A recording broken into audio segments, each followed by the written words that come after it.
신약성경 요한 1서 3장 1절부터 3절까지를 이제 봉독합니다. 하나님의 말씀을 경청하십시오. 아버지께서 우리에게 얼마나 큰 사랑을 베푸셨는지를 생각해 보십시오. 하나님께서 우리를 자기의 자녀라 일컬어 주셨으니 우리는 하나님의 자녀입니다. 세상이 우리를 알지 못하는 까닭은 하나님을 알지 못하기 때문입니다. 사랑하는 여러분, 이제 우리는 하나님의 자녀입니다.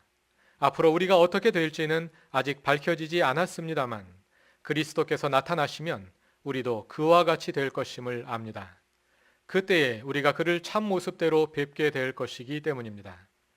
그에게 이런 소망을 두는 사람은 누구나 그가 깨끗하신 것처럼 자기를 깨끗하게 합니다.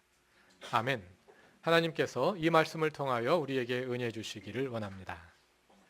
오늘은 우리 그루터기 교회의 창립 제19주년이 되는 주일입니다. 하나님께서는 그분의 나라를 위한 특별한 계획에 따라 이곳에 교회를 세우시고 지난 19년 동안 그리스도의 몸을 이루어 오게 하셨습니다. 그루터기 교회가 있게 하시고 또 우리로 하여금 그리스도의 몸의 지체들이 되게 하신 하나님께 감사드리며 교회의 터이시며 목자이신 주님께 감사와 영광을 돌립니다. 오늘 본문이 요한 1서 3장인데요. 성서 정과에 따라 주어진 본문입니다만 잘 읽어보면 이 말씀 속에 창립기념주의를 맞이하는 우리에게 주시는 메시지가 있다고 생각됩니다.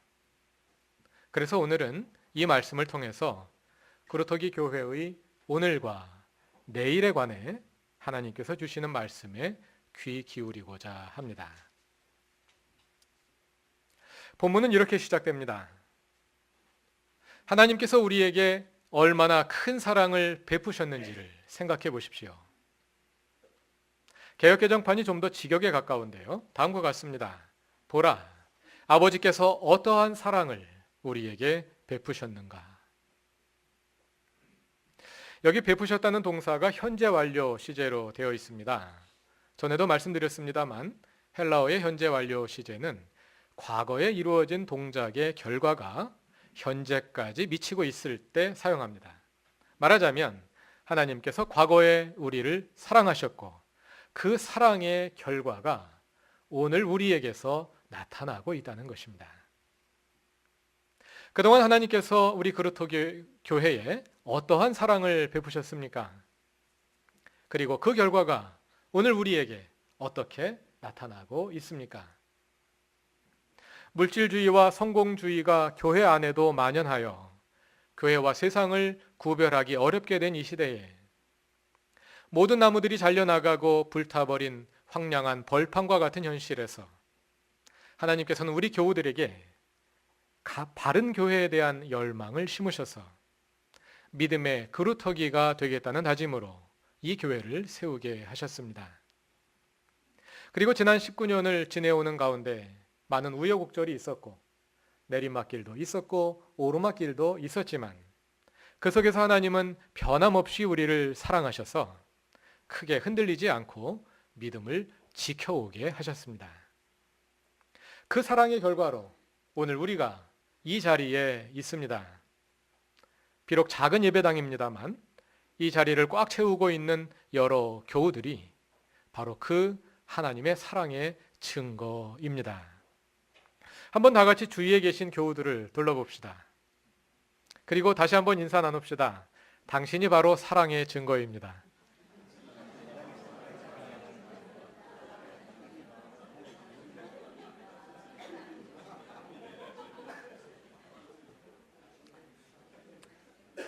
그렇습니다. 여러분이 바로 그루터기 교회를 향하신 하나님의 사랑의 증거입니다. 이제 본문을 좀 더 상세히 읽어보기로 합시다. 요한일서 3장은 먼저 1절에서 이렇게 하나님의 사랑으로 말미암은 우리 그리스도인들의 정체성이 무엇인지를 보여주고 2절에서 그것을 주님이 다시 오실 미래와 관련하여 설명한 후에 3절에서 그에 더하여 우리가 마땅히 해야 할 바가 무엇인지를 보여주는 구조로 되어 있습니다. 먼저 1절은 하나님께서 우리를 사랑하신 결과 우리가 그분의 자녀가 되었다고 말합니다. 그것은 하나님을 가리키는 호칭에서부터 드러나는데요. 1절은 하나님을 아버지라 부르고 있지요. 하나님이 아버지이시고 우리는 그분의 자녀인 관계 맺음. 이것이 우리를 향한 하나님의 사랑의 결과입니다. 우리는 하나님의 자녀입니다. 우리는 이것을 그리스도인들이 하나님과의 관계에서 스스로를 이해하는 또 다른 용어와 관련하여 이해할 수 있는데요. 그것은 하나님의 백성이라는 용어입니다.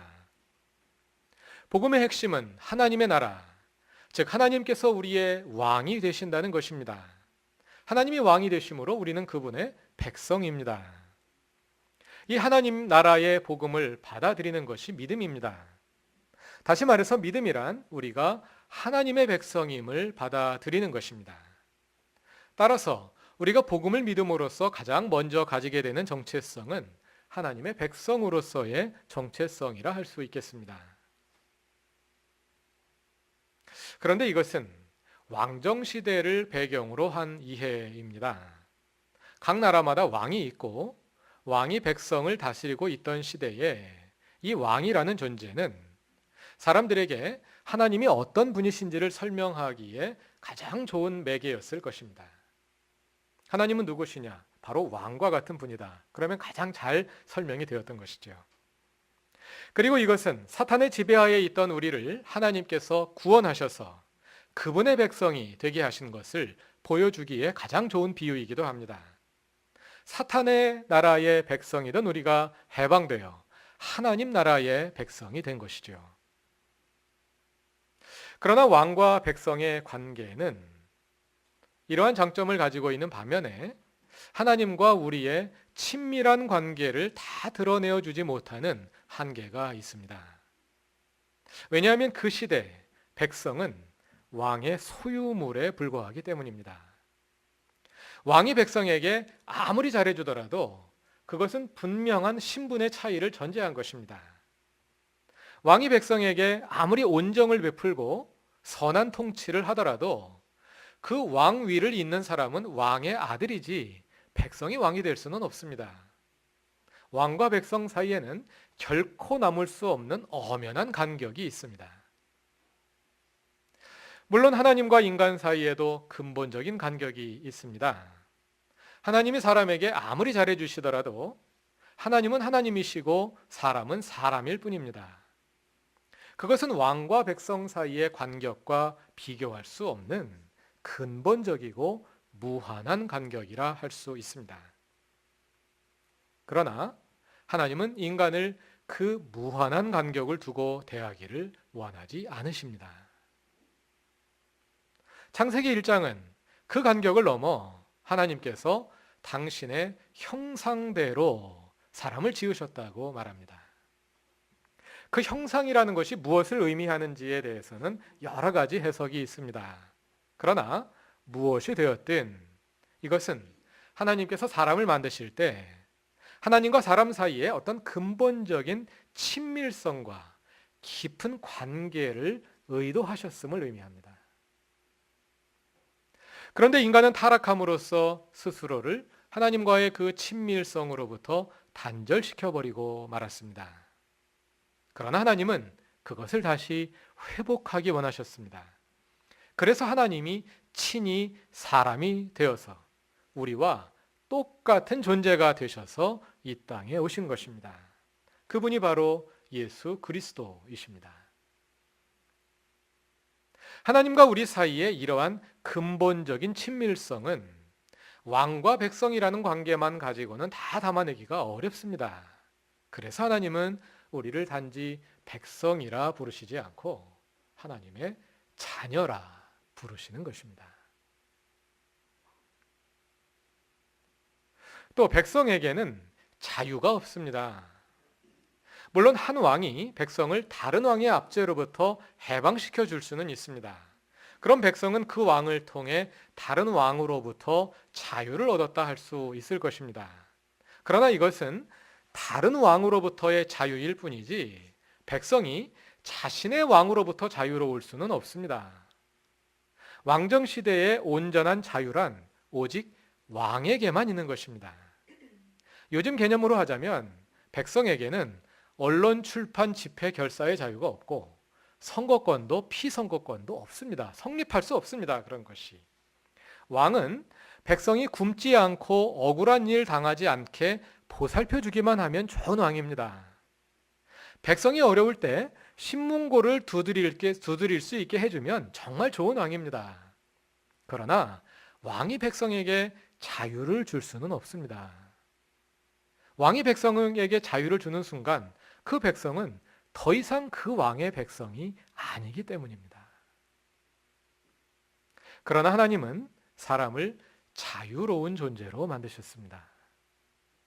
타락하기 전 에덴 동산의 아담과 하와는 선악과를 따먹는 것 외에는, 아니 선악과를 따먹을 자유까지 가진 완벽한 자유를 가진 존재였습니다.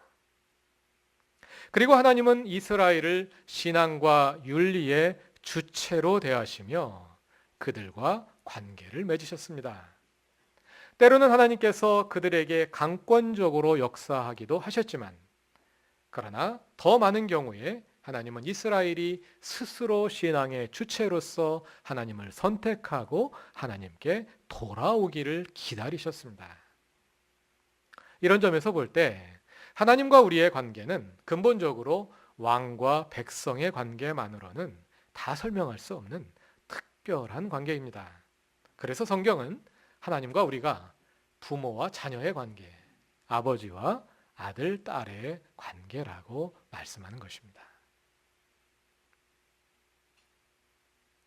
자녀들은 부모를 닮기 마련입니다. 판박이로 부모를 닮은 아이들도 있고요. 도무지 안 닮은 것 같은 아이들도 있지만 잘 찾아보면 닮은 구석이 꽤 많습니다. 발가락이 닮은 것 이상으로 꽤 많은 것이 닮아 있습니다. 왜 그렇겠습니까? 부모가 자녀를 낳았기 때문입니다. 하나님은 우리의 아버지이십니다. 왜냐하면 하나님께서 우리를 낳으셨기 때문입니다. 부모가 자기 닮은 아이를 낳듯이 하나님은 당신의 형상을 따라 우리를 지으셨습니다. 그래서 하나님은 우리의 아버지이십니다. 아버지와 자녀는 신분이 같습니다. 아버지가 귀족이면 자녀도 귀족이고 아버지가 노예이면 자녀도 노예입니다. 그런데 하나님은 왕이십니다. 그럼 우리는 공주이고 왕자입니다. 왕은 왕정시대 유일하게 자유를 가진 존재입니다. 그래서 우리에게도 자유가 있습니다. 왜냐하면 우리는 왕이신 하나님의 자녀이기 때문입니다. 그래서 성경은 우리가 하나님의 백성이라 말할 뿐 아니라 우리가 하나님의 자녀라고 말하는 것입니다. 이처럼 하나님의 자녀로서의 우리의 정체성은 하나님의 백성으로서의 우리의 정체성과 서로 보완 관계에 있다고 말할 수 있는데요. 우리가 하나님의 백성이라는 긍정적인 서술은 우리가 더 이상 사탄의 지배 아래 있지 않다는 부정적인 서술과 동전의 양면 관계에 있습니다. 그와 마찬가지로 우리가 하나님의 자녀로서 하나님께 속해 있다는 말은 동시에 우리가 세상에 속하지 않았다는 뜻이기도 합니다. 본문 1절 후반부가 말하는 바가 그것입니다. 세상이 우리를 알지 못하는 까닭은 하나님을 알지 못하기 때문이라. 여기서 안다는 것은 단순히 사실에 대한 지식을 가리키기보다는 서로 간의 친밀한 관계를 뜻하는 말입니다. 우리가 알던 사람에게 난 너 모른다 이렇게 말하는 경우가 있죠. 난 너 모른다 이제부터. 이 말은 우리가 이제부터 서로 남남이다. 우리는 서로 아무 관계 없다 이런 뜻이지요.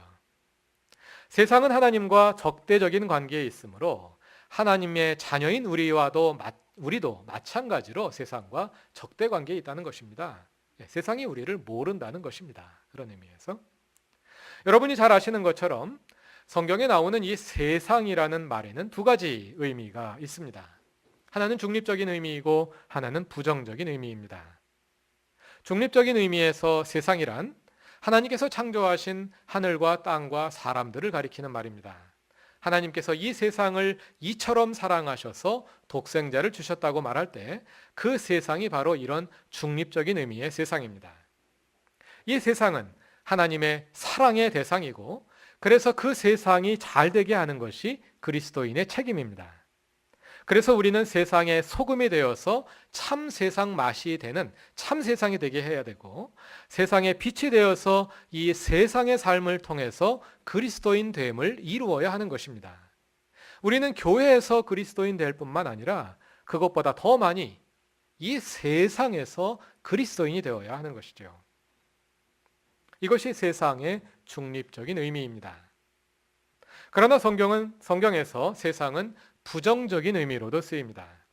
그것은 하나님께 적대하는 세력으로서의 세상입니다. 다시 말하자면 세상이란 사탄의 지배하에 있는 영역, 즉 죄의 세력, 어둠의 세력이며 파라오의 질서입니다. 그래서 우리가 하나님의 자녀라는 말은 하나님과의 친밀한 관계를 함의하면서 동시에 우리가 이 세상과 적대적인 관계에 있음을 암시합니다. 우리는 하나님의 백성으로서 세상과, 즉 죄의 세력과 파라오의 질서와 영적 전쟁을 치르고 있다는 것입니다. 이렇게 우리 그리스도인들은 하나님의 자녀라는 분명한 정체성을 가지고 있습니다. 그런데 이 정체성은 현재에 머물지 않고 동시에 미래를 향해 있습니다. 2절 말씀이 그것입니다. 다 같이 2절 말씀을 읽어보겠습니다. 사랑하는 여러분, 이제 우리는 하나님의 자녀입니다. 앞으로 우리가 어떻게 될지는 아직 밝혀지지 않았습니다만 그리스도께서 나타나시면 우리도 그와 같이 될 것임을 압니다. 그때에 우리가 그를 참모습대로 뵙게 될 것이기 때문입니다. 이 말씀을 자세히 보시면 이제라는 시간 부사와 앞으로라는 시간, 두 개의 시간 부사를 통해서 그리스도인의 현재와 미래의 정체성이 비교되고 있는 것을 볼 수 있습니다. 이제, 즉 현재의 정체성은 지금까지 살펴본 바와 같습니다. 이제 우리는 하나님의 자녀입니다. 본문에는 나타나지 않지만 이 이제라는 말에는 과거와의 대조도 들어 있습니다. 과거에 우리는 사탄의 지배하에 있었습니다. 과거에 우리는 하나님의 백성이 아니었습니다. 그러나 이제 하나님께서 우리를 그의 백성으로 삼으시고 본문의 용어를 따라 더 정확히 표현하자면 우리를 그분의 자녀로 삼아주셨습니다.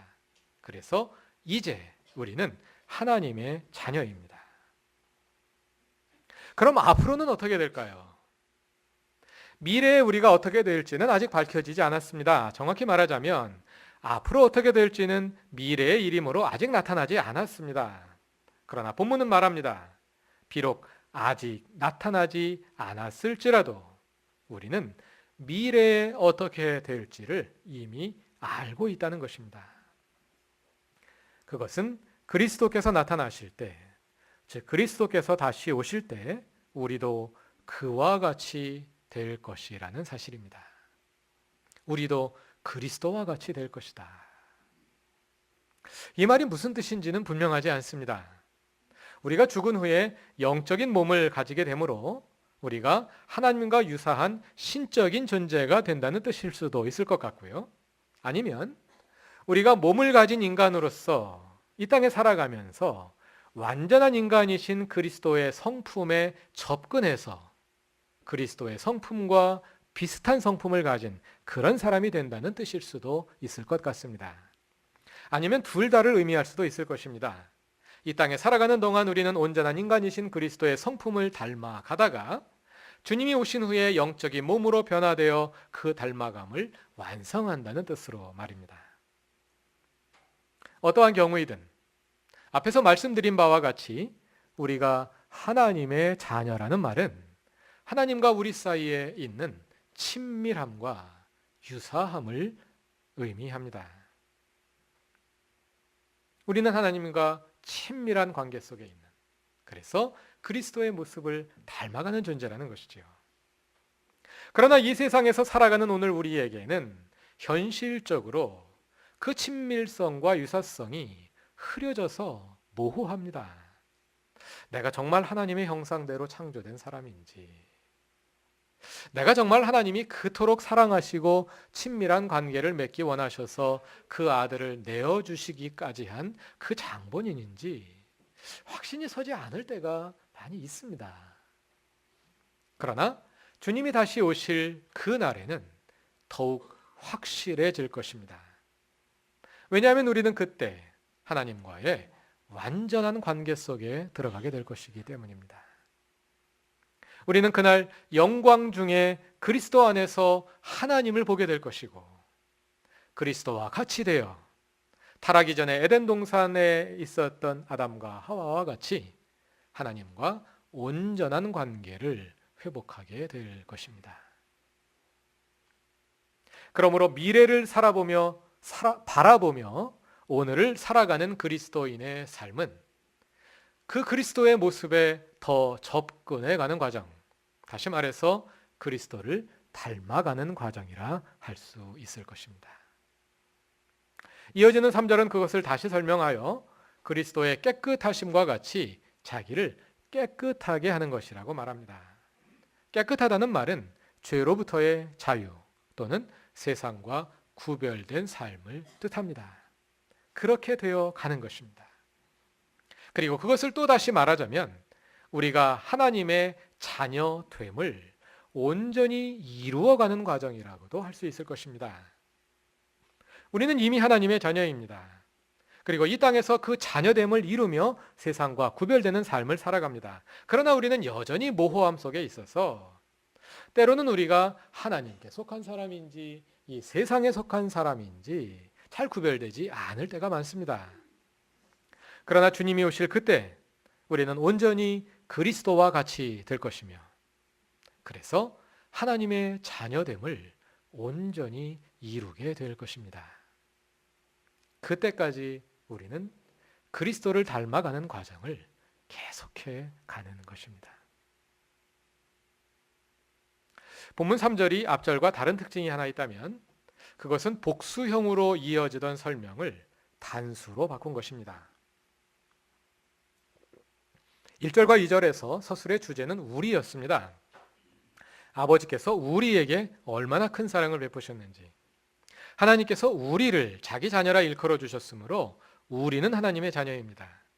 세상은 우리를 알지 못합니다.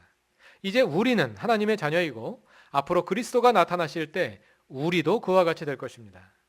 그때에 우리가 그를 참 모습대로 뵙게 될 것입니다. 우리라는 말이 반복해서 여러 번 나오는 것을 볼 수 있죠. 이렇게 1, 2절은 1인칭 복수형인 우리를 중심으로 서술해 나가는데요. 3절로 가면 그것이 단수형으로 바뀝니다. 영어로 하자면 everyone who로 시작되는 단수 문장으로 바뀝니다. 의미를 더 가깝게 살려서 번역하자면 그에게 이런 소망을 두는 사람 하나하나는, 이런 뜻이 되겠죠. 그리스도를 닮아가는 과정이 집단 속에 묻혀서 이루어질 수는 없다는 것입니다. 한 사람 한 사람 각자가 그리스도를 닮아가는 과정을 계속해야 한다는 것입니다. 그것은 금년 우리 교회의 키워드인 나의 변화가 의도하는 바와 정확히 일치합니다. 그루터기 교회가 아무리 바른 교회가 되더라도 그것이 우리 교우들 한 사람 한 사람이 참된 그리스도인이 되므로 뒷받침되지 않는다면 그 모든 것이 아무 의미 없는 일이 되어버릴 것입니다. 우리가 이곳에 모여 아무리 은혜롭고 감동적인 예배를 드릴지라도 우리 한 사람 한 사람이 주체적인 예배의 참여자로서 그 속에서 각자의 예배를 드리지 않는다면, 우리 각자가 예배에서 하나님을 만나지 않는다면 전체로서 드리는 예배가 나에게는 아무 의미가 없는 일이 되어버리고 말 것입니다. 사랑하는 그루터기 교회 교우 여러분, 우리가 무엇보다도 하나님의 자녀로서의, 하나님의 아들이자 하나님의 딸로서의 분명한 정체성을 가질 수 있기를 바랍니다. 그것이 우리의 자존감의 기반이 되고 우리의 자신감의 기반이 되어서 이 땅에서 하나님의 자녀답게 살아가는 그리스도인들이 되시기 바랍니다. 우리는 하나님의 자녀로서 하나님과 친밀한 교제를 이어갈 수 있기를 바랍니다. 그냥 수많은 자녀들 가운데 묻혀 있는 다수 가운데 하나에 불과한 것이 아니라 하나님과 개인적이고 깊은 교제를 이어가며 하나님을 경험하고 그 교제 가운데 그리스도를 닮아가는 계속된 변화가 우리에게 있기를 바랍니다. 그 가운데 우리가 세상과 점점 더 구별되어 갈 수 있기를 바랍니다. 세상과 같은 것을 추구하고 세상과 같은 방법으로 살아가고 세상에서 무엇을 성취하기를 기대하기보다 그리스도의 자녀다운 삶으로 이 세상과 구별될 수 있는 참된 그리스도인들이 되시기 바랍니다. 금년 한 해 우리는 나의 변화를 통해 그것을 구체화해 가려 애쓰고 있습니다. 그 과정에 누구보다도 하나님께서 관심을 가지고 계십니다. 부모가 자녀의 일거수일투족에 관심을 가지듯 하나님께서 사랑이 가득한 눈으로 나의 변화를 지켜보고 계십니다. 그러므로 아버지 되신 하나님께서 그 길에 동행하시고 달라지고자 애쓰는 우리 한 사람 한 사람을 도우실 것입니다. 금년으로 창립 19주년을 맞이하는 그루터기 교회와 모든 교우들에게 하나님의 세밀한 보살피심과 이끄심이 늘 함께 계시기를 바랍니다. 다 같이 기도드리겠습니다. 그루터기 교회를 세우시고 변화해가는 교회와 교우들을 보며 기뻐하시는 주님, 우리 한 사람 한 사람이 이 땅에서 하나님의 자녀로 살아가며 더욱 그리스도를 닮아감으로써 세상과 구별되기를 원합니다.